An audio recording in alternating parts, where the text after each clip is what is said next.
Okay, hello, Chris.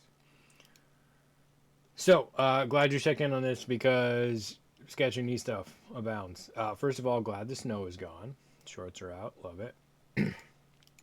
So, look at how much motion there is in your knee. Your front knee, see where you start. Start there, that's okay, but let's exaggerate getting that knee locked out.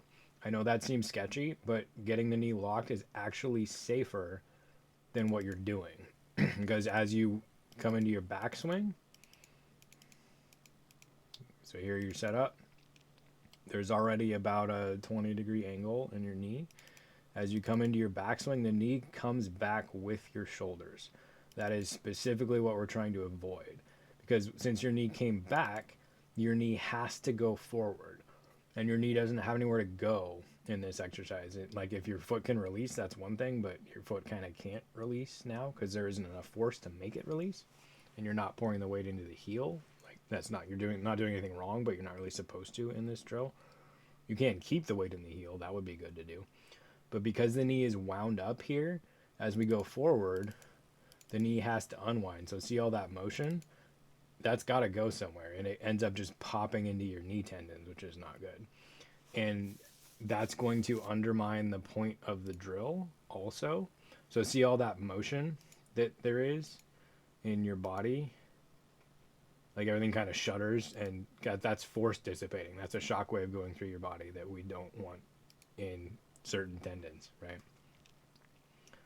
So that's that one, the rear leg, and the side. You can see the same thing. So we can see the knee drift backwards. See how the knee rotates? So the kneecap is pointed like 30, 40 degrees back, and then it's pointed towards us, and then it overextends a little bit forward, and then comes back towards us again. So we'll see the same thing again. I'll go frame by frame on this one. Is that your actual throw? No, it's a wind up. Call this one the actual throw.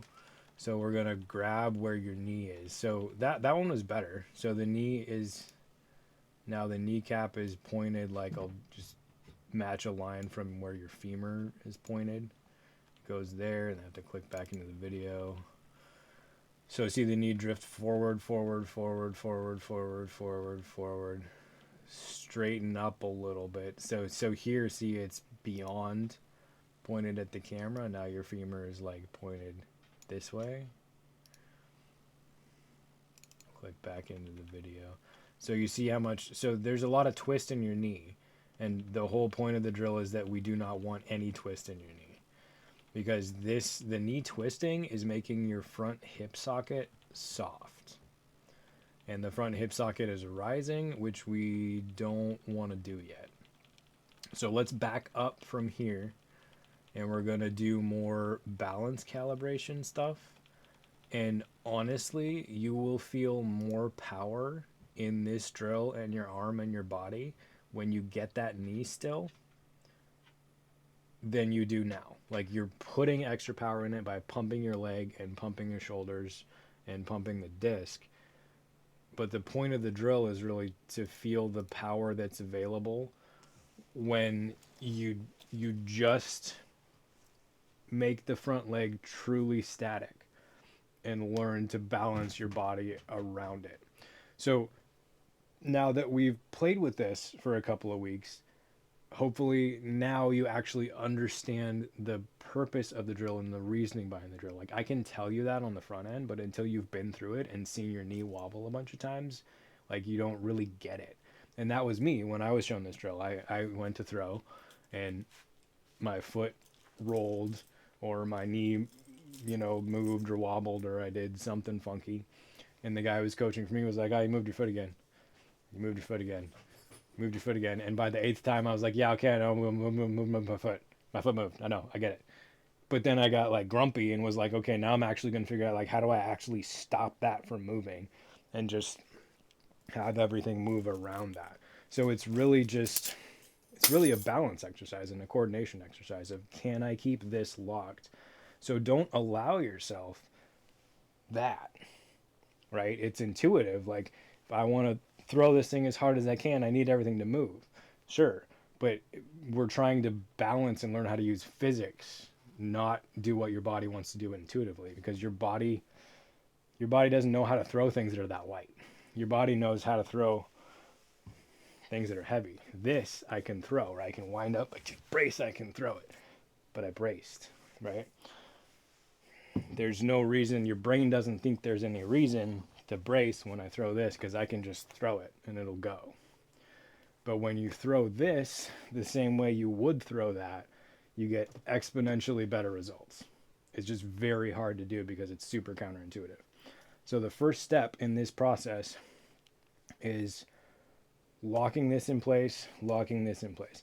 This will move laterally a little bit because here my balance is in my belt buckle. My belt buckle is over my ground contact, over my foot, right? And then when I lift this hip up, my balance is going to shift into this hip. So then when I drop this back down, my hip is going to shift back over here because my belt buckle is going to shift back to the center. So the hip is going to move forward and the knee is going to drift sideways, but the knee is not going to turn in the backswing and turn in the front swing. So really what we're trying to do here is isolate the rotation to the pelvis, and the axis of rotation is going to be the front hip socket. So you really want it to look like that. So my leg really isn't moving. And once you get that right, like I need to do this in shorts, like so you can actually see my knee and how much it does not move. So here, get my toe actually 30 degrees back, get my heel, weight in the heel, push the knee back, push the hip back, get balanced there, and then throw. So that's how little motion you want in your knee, right? It does go a little tiny bit just because I'm keeping my balance, but it's not drifting and slamming forward. And any slamming that it does is straight backwards, straight up and down, not backwards and forwards. All right, so again, just focusing on stillness in the knee. That's what you want. And when you get the power from this to actually be amplified by this not moving, the twist happens faster because the hip isn't moving. So to prove that, all right, let's do a little experiment. So I'm going to keep my knee strong, and that's how much force I get on my arm. And then if I bend my knee, you see how everything just goes, and now everything's contracting, everything's coming in, nothing is extending to open, right? So you actually want open to closed to open. You want everything to kind of expand and contract and expand. And in that last expansion towards the hit is where your real power is. So the way you're doing the drill, you can't get to expansion because you're keeping the knee bent and you're keeping the knee rotating forward. So you're not establishing an actual axis of rotation around the front hip, right? It should feel like that, where this is strong and static, and there's power being expressed from that front leg up the leg. That goes away when I bend the knee. When I bend the knee, there's no power anymore. Everything just goes meh. But when I keep the knee straight, then there's something to express because this is reflecting force back up into the system. So I hope that makes sense. So what I would suggest is slow down, redouble the efforts to be aware of the knee.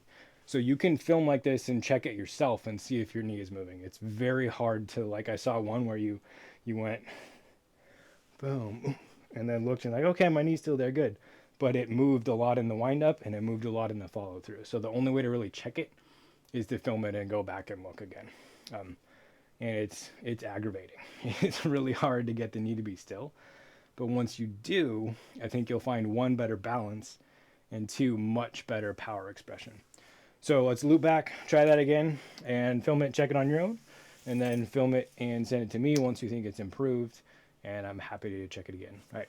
Thank you, sir. Good luck.